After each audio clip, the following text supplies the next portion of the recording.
Get as many in as we can. We will start off. Who'd like to ask the first question?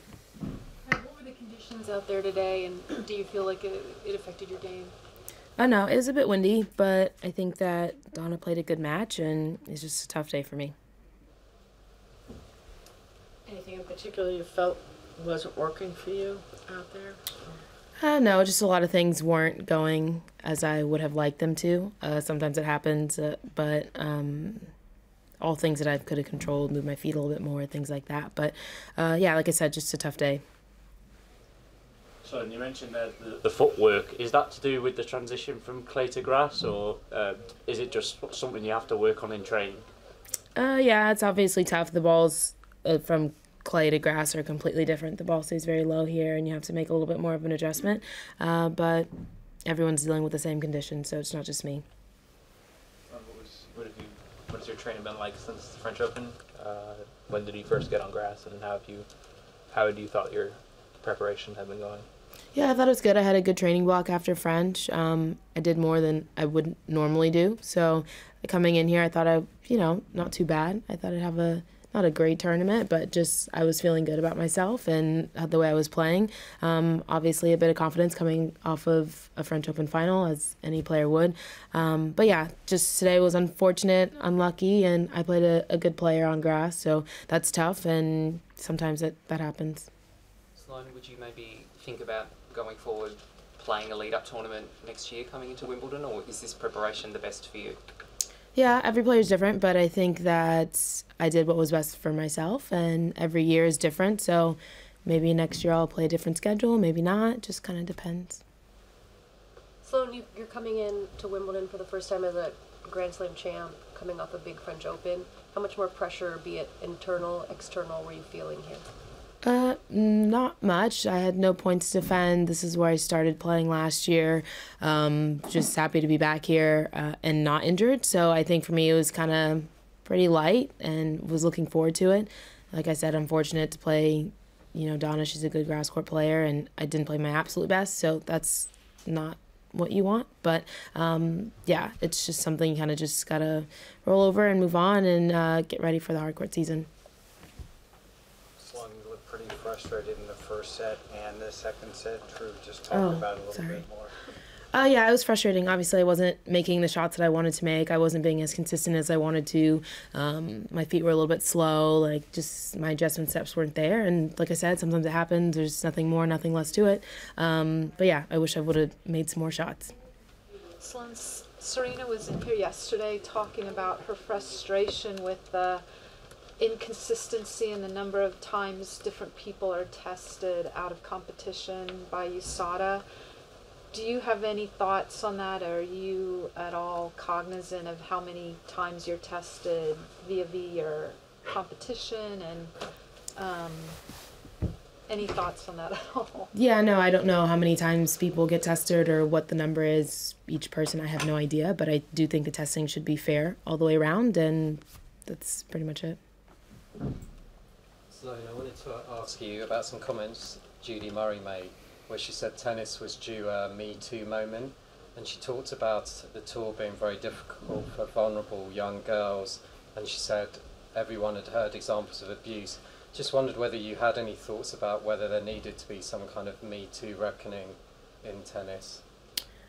Well, I think this is the first time hearing of it. I just heard of it like 2 minutes ago. I haven't had enough time to see what exactly was said or what the reasoning was behind it, so I can't give you a full answer now. But yeah, it'll be interesting. I'll read up on it and see what the situation is. What makes Donna so good on grass, particularly? She's had good results in this for a few years now. Yeah, I mean, she hits very flat, which works on grass. All of her shots are pretty flat. She has a decent serve. So it works when you can put a couple of good patterns together and, execute your game properly. Obviously, anyone can play well, but grass, I think, suits her game better. So, Chris Evans said that she'd like to see the first match alternated each year between the reigning women's champion and the reigning men's champion. I wonder what you thought about that. No comment. as you experience the highs at Grand Slams that you have in the last year and also a first-round defeat today, what sort of sense of appreciation do you have for the people who have consistently gotten deep into the second week at majors, and what do you think it does take to be able to do that? I mean, kudos to them. That's great. I don't know. Each player is different. I mean, you have to be playing some good tennis, kind of get a good draw. A lot of things go into it, but I mean, I don't know.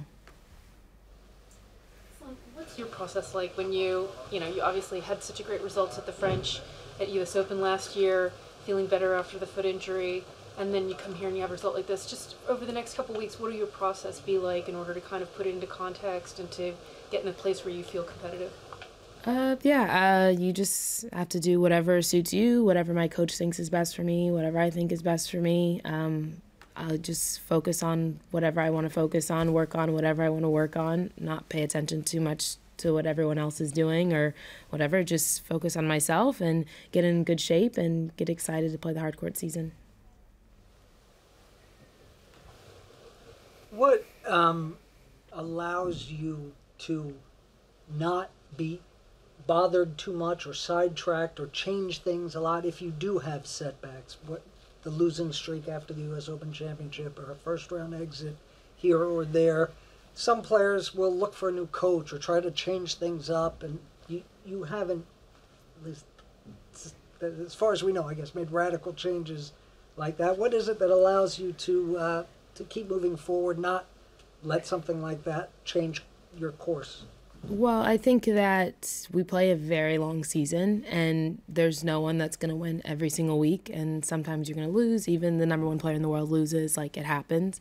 And I think that sometimes people do overreact and say, oh, I need a new coach, or I need to do this, or I need a new physio, or whatever it is. And I do believe that if you just work on yourself and focus on yourself, that you'll allow yourself to have success no matter what else is going on around you. And like I said, it's unfortunate that I lost today. I mean, I totally don't want to be in here talking to you guys about losing in the first round of Wimbledon. It's not fun, not what I want to be doing, but life does go on. Tomorrow I'm going to wake up and I'm going to have to figure out what I want to do with my coaches and where I want to go, where I want to practice, what I want to do, and life just goes on. Like, I'm going to have to play. I could have another good result in the hard court season at Cincinnati or wherever, but I have to give myself the best chance to be able to have success coming up in the next couple of months or whatever. So I have to just kind of move forward and put in the back of my mind and know that if I do everything possible for myself, I'll allow myself to have a good result. You go into the next slam as a defending champion, so how long will it take to move past this result and have a championship mindset at the next slam? I don't hang on to things very long. I just think about, what I did wrong, what I can improve, and what I'm going to do next. And I let go of it and I move on. And I think coming up, the U.S. Open coming up, very special moment for obviously an American to win a U.S. Open. And I'm honored to be able to go back as defending champion. But I think that there is a lot of pressure. I've never done it before. A lot of other people have. So first go around sometimes isn't that great. But like I said, I'm going to do whatever I can to make sure that I'm prepared and in the best shape possible, and hopefully playing some good tennis by the time the U.S. Open comes around.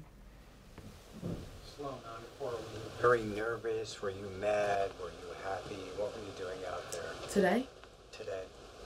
Yeah, it was fine. It was great. Like I said before, today wasn't my day. I wish I could have played better. I wish I would have made some more balls. I wish I could have pushed her a little bit more, but it just wasn't working. So you lost, were you mad? When you got off the court, you were saying, I can't believe I did that. Oh my God, I should have played better. No.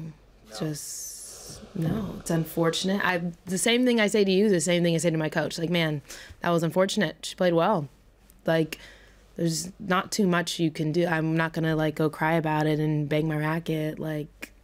No. Well, okay, what happened? What'd you learn? And let's move on. I'm not going to dwell on it. It's over. It happened. Can't take it back. So, yeah. Any further questions for Sloane? Will you stick around in London, or what will you do the next few days? Have you worked it out yet? Nope. I don't know yet. I'm going to go have lunch and talk to my coach and see what we're going to do. Good. Thanks, guys. Thank you. Thank you.